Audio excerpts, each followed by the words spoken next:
Here's another amazing function. It's called if or if then. So what it's going to do is Excel is going to figure out if something is true or false.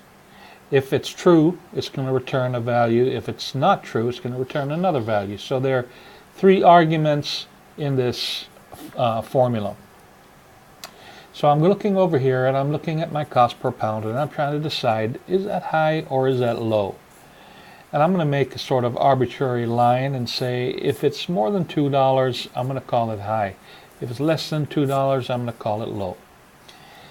And so here's the formula, equals if, bracket, E2, that's this cell right here, to the left, comma, that's my first argument. What am I looking at? What am I evaluating?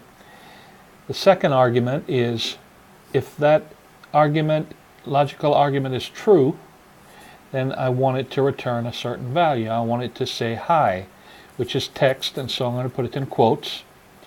Another comma. The third argument is what do I want it to return if that argument is false. Again, it's text, so it's in quotes, and I want it to say low.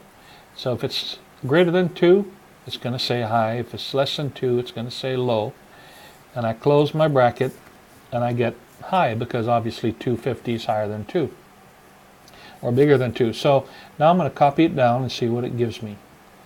So I've got 50 cents is considered low, 75 is low, 225 is considered high, and so on. Very powerful formula, and this can be used in what's called nested functions. So within an if statement, I can have additional if statements.